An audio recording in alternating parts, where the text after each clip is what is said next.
ప్రేక్షకులకు నమస్కారం. శ్రీ పరాభవ నామ సంవత్సర ఉగాది శుభాకాంక్షలు. ఈ పరాభవ నామ సంవత్సరంలో కర్కాటక రాశి వారికి ఏ విధమైనటువంటి ఫలితములు ఉంటాయో ముందుగా తెలుసుకుందాం. ముఖ్యంగా వీరి ఆదాయ వ్యయాల్ని కనుక పరిశీలిస్తే వీరికి ఆదాయం 2గా ఉన్నది, వ్యయం 11గా ఉన్నది. రాజపూజ్యం 4, అవమానం 7. వీరికి ఆదాయం చాలా తక్కువగా ఉంది, అదేవిధంగా వ్యయం మాత్రం చాలా అధికంగా ఉంది. పోనీ ఆ వ్యయం ద్వారా ఏదన్నా కాస్త గౌరవం ఏర్పడుతుందా అంటే రాజపూజ్యం కూడా చాలా తక్కువగా ఉంది, అవమానం కూడా చాలా అధికంగా ఉంది. కాబట్టి మీరు చేసేటువంటి వ్యయం వల్ల ఏ విధమైనటువంటి ప్రయోజనం లేదు అనేటువంటిది ఇక్కడ చిన్న వీటి ద్వారానే అర్థమైపోతున్నది. కాబట్టి అనవసరపు వ్యయాలు అనేటువంటిది కర్కాటక రాశి వారు తగ్గించుకోవడం చాలా ఉత్తమము. అంతేకాకుండా ఈ యొక్క విద్యార్థుల విషయాన్ని కనుక పరిశీలిస్తే వారు శ్రమ అధికం చేయాలి. అంటే ఇదివరకు కష్టపడినటువంటి దానికన్నా కూడా 2 ఎక్కువగా కష్టపడితే కానీ వారు అనుకున్నటువంటి పరీక్షల్లో వారు ఉత్తీర్ణులు కాలేరు. ముఖ్యంగా చదువుపై ఏకాగ్రత అనేటువంటిది తగ్గుతుంది. అది తగ్గకుండా చాలా జాగ్రత్త పడాల్సినటువంటి అవసరం ఎంతైనా ఉన్నది. వీరు ఉన్నత విద్య కోసం కూడా ప్రయత్నిస్తారు. ప్రయత్నించినప్పటికీ ఏకాగ్రత లోపించకుండా చూసుకోవడం అనేటువంటిది చాలా ఉత్తమం.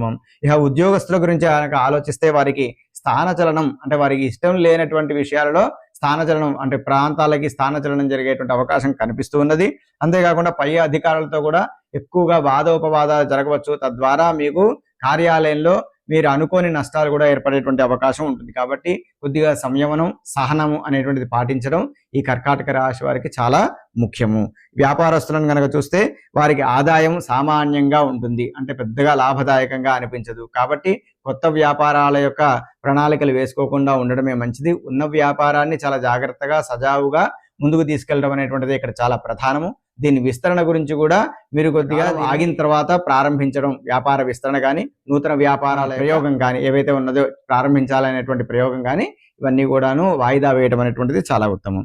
రాజకీయ నాయకులకు ఈ కాలం చాలా పరీక్షా సమయంగా ఉంటుంది. అంటే మీకు పోటీ చాలా పెరుగుతుంది. మీరు ఏదైతే ఒక పని చేస్తే ఇంకొక 2 పనులు ఎదుటి వాళ్ళు చేసి వారి యొక్క గొప్పతనాన్ని నిరూపించుకునేటువంటి ప్రయత్నం చేస్తూ ఉంటారు. కాబట్టి అటువంటి విషయాల్లో చాలా జాగ్రత్తలు వహించండి. మీరు చేయాలనుకున్న పనిని గోప్యంగా గుప్తంగా ఒక మంచి పనిని నలుగురికి తెలిసేటువంటి విధంగా కాకుండా నలుగురు పొందే విధంగా చేసేటువంటి కనుక ప్రణాళిక చేసుకుంటే మీకు మంచి పేరు వచ్చేటువంటి అవకాశం కూడా ఉంటుంది ఈ రాజకీయ నాయకులకు. అదేవిధంగా చాలా మీ దగ్గర ఉన్నటువంటి వాళ్ళే కుట్రలు కుతంత్రాలు పన్నేటువంటి అవకాశం ఉంటుంది. కాబట్టి కొద్దిగా జాగ్రత్తలు వహించండి.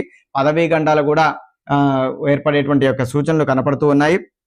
కాబట్టి మీ మాట తీరుపై, మీ ప్రవర్తనపై కొద్దిగా నిగ్రహాన్ని కనుక మీరు తెచ్చుకోగలిగితే అన్ని విధాల విజయాన్ని సాధించగలుగుతారు. వివాహ సంబంధిత విషయాల్లో చూసుకుంటే వివాహ ప్రయత్నం చేసేటువంటి వారికి ఇంకా కాస్త కొద్దిగా కష్టపడాల్సినటువంటి పరిస్థితి కనపడుతూ ఉన్నది. సంబంధాలు కుదరటం కానివ్వండి, వచ్చినవి నచ్చటం కానివ్వండి, ఇట్లాంటి విషయాల్లో కొద్దిగా ఇబ్బందులు పడేటువంటి అవకాశం ఉన్నది. కాబట్టి కొద్దిగా జాగ్రత్తగా కాస్త అధికంగా ప్రయత్నం చేసి సంబంధములను చూడటం అనేటువంటిది చాలా ఉత్తమము.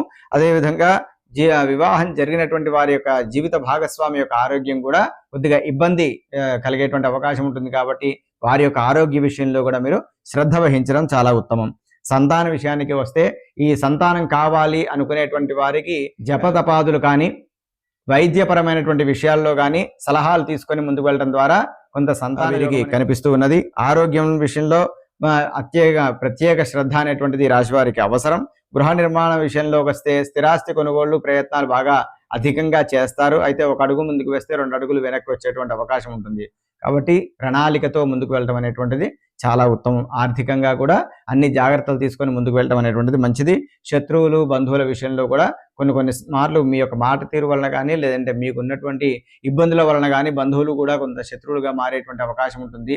ఈ చిరకాల శత్రువులు కూడా కాస్త అధికంగా శత్రువులుగా పరిణమించేటువంటి అవకాశం ఉంటుంది. కాబట్టి కొద్దిగా జాగ్రత్తలు వహించండి. ముఖ్యంగా ప్రతి విషయంలోనూ సంయమనము, సాధ్యమైనంత వరకు మౌనాన్ని పాటిస్తూ ఉండటం ద్వారా అన్ని పనులను కూడా చక్కబెట్టుకునేటువంటి అవకాశం ఈ యొక్క రాశి వారికి గోచరిస్తున్నది. ముఖ్యంగా గ్రహానుకూలతలు అనేటువంటివి అతి తక్కువగా ఉండటం వలన ఈ కర్కాటక రాశి వారు అధికంగా శివారాధన చేయటం వలన మంగళకరమైనటువంటి యొక్క కార్యములన్నీ కూడా జయమవుతాయి. వీరు అనుకున్నటువంటి శుభ సంకల్పాలు ఏవైతే ఉన్నాయో శివారాధన ద్వారా వాటిని సాధించుకోగలుగుతారు. గురువుకి నిత్యము ధ్యానం చేయండి.